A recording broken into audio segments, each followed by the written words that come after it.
फिक्र में अब बात करते हैं कतर और इजराइल के बीच चल रही तनातनी की। जो कतर कुछ वक्त पहले तक इजराइल और हमास के बीच शांति की मेजबानी कर रहा था, आज वो इजराइल के हमलों से भड़का हुआ है। अरब के तमाम मुल्क और दुनिया के सभी मुस्लिम देश इस वक्त कतर के साथ खड़े नजर आ रहे हैं और हर कोई एक सुर में बोल रहा है कि अब इस्लामिक आर्मी बनाने का वक्त आ गया है, ठीक उसी तर्ज पर जिस तरह अमेरिका की अगुवाई में नेटो को बनाया गया है। यानी दुनिया के तमाम मुस्लिम देश अब अपना इस्लामिक सैन्य संगठन बनाने पर विचार कर रहे हैं। इस्लामिक आर्मी बनाए जाने पर यह मंथन कतर की राजधानी दोहा में चल रहा है। सोचिए, उस दोहा में चल रहा है, उस कतर में चल रहा है जहां पर मिडिल ईस्ट में अमेरिका का सबसे बड़ा मिलिट्री बेस है। दोहा में पिछले 2 दिनों से अरब देशों की बैठक चल रही है। इस बैठक में इजराइल के हमलों को लेकर चर्चा हो रही है और जवाबी कार्रवाई को लेकर आगे की रणनीति भी बनाई जा रही है। बैठक में अरब देशों के अलावा तमाम मुस्लिम देश भी शामिल हैं, जिन्होंने अलग अलग तरीकों से इस्लामिक आर्मी बनाए जाने का प्रस्ताव दिया। मिस्र ने नेटो जैसे एक सशस्त्र बल बनाए जाने की बात कही है, जिसकी अध्यक्षता अरब लीग के 22 देशों को बारी बारी से सौंपी जाएगी और पहला अध्यक्ष मिस्र का होगा।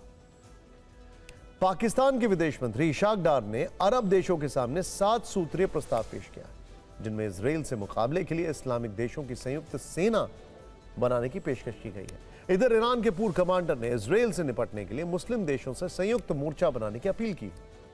हालांकि प्रस्ताव देने वाले तीनों देशों की गुप्त मंशा जग जाहिर है। मिस्र चाहता है कि उसे इस्लामिक आर्मी की कमान मिल जाए, जिससे अरब देशों में उसका वर्चस्व बढ़ जाए। पाकिस्तान की मंशा बहुत खतरनाक है। वो एक आतंकी मुल्क है। वो चाहता है कि भविष्य में कभी अगर उस पर हमला हुआ तो सारे मुस्लिम देश उसका साथ दें। आपको याद होगा, ऑपरेशन सिंदूर के दौरान वो पूरी दुनिया में अलग थलग पड़ गया था, लेकिन भविष्य में वो सारे मुस्लिम देशों का साथ चाहता है, इसलिए इस्लामिक देशों की संयुक्त सेना बनाने को कह रहा है। उधर ईरान अपने परमाणु कार्यक्रम को लेकर चिंतित है।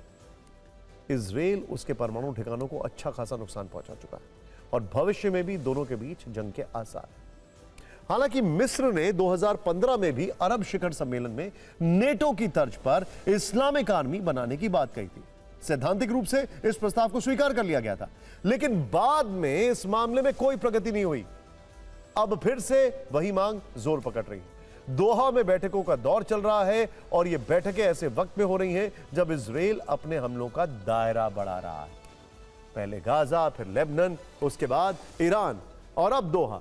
पिछले 2 साल में इजराइल कई देशों पर बम गिरा चुका है और अब यह सवाल तेजी से उठ रहा है कि उसका अगला निशाना कौन होगा। इजराइल के अगले टारगेट को लेकर ईरान के पूर्व जनरल मोहसिन रेजाई के एक दावे ने मुस्लिम देशों में हलचल पैदा कर दी है। पूर्व ईरानी जनरल मोहसिन रेजाई ने दावा किया है कि अगर इस्लामिक देशों की बैठक में इजराइल के खिलाफ एक्शन को लेकर कोई ठोस फैसला नहीं लिया गया तो उसका टारगेट तुर्की, इराक और सऊदी अरब हो सकते हैं।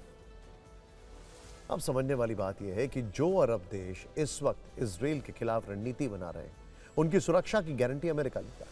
खासतौर पर कतर को अमेरिका पर बहुत भरोसा है। इसीलिए कुछ वक्त पहले उसने अमेरिकी राष्ट्रपति डोनाल्ड ट्रंप को $40 करोड़ का एक लग्जरी जेट भी गिफ्ट में दिया।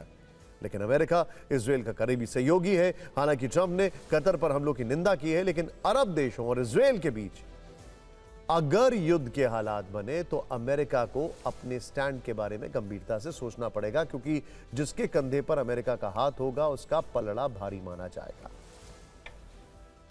तमाम अरब देश इजराइल की ताकत को अच्छे से जानते हैं, इसलिए वो उसको हल्के में नहीं लेना चाहते हैं। ये देश 1967 की उस जंग को नहीं भूले हैं जब इजराइल ने अपने दम पर 6 मुस्लिम देशों को सिर्फ 3 दिन के अंदर मात दे दी थी। 5 जून 1967 से 10 जून 1967 तक चली जंग। बेसिकली ऑपरेशनल टाइम 3 दिन था। जंग में इजराइल की आर्मी ने मिस्र, सीरिया, सऊदी अरब, लेबनान, इराक और जॉर्डन को बुरी तरह हराया था। 6 दिनों तक चली इस जंग में इजराइल ने सीरिया से गोलान हाइट्स तक का इलाका छीना। इन 6 दिनों में इजराइल ने अकेले 6 अरब देशों पर जीत हासिल की और इस युद्ध के बाद मिडिल ईस्ट में इजराइल एक बड़ी ताकत बनकर उभरा। अब उसकी ताकत लगातार बढ़ती जा रही है और अरब देश उससे मुकाबले के लिए इस्लामिक आर्मी बनाने का ख्वाब देख रहे हैं। लेकिन मिडिल ईस्ट की नेटो बनने में सबसे बड़ी अड़चन अमेरिका ही है और वो लगातार ये कोशिश करता है कि मिडिल ईस्ट में बगैर उसके कोई भी नेटो का ख्वाब ना देखे, मतलब नेटो जैसे ग्रुप का ख्वाब ना देखे।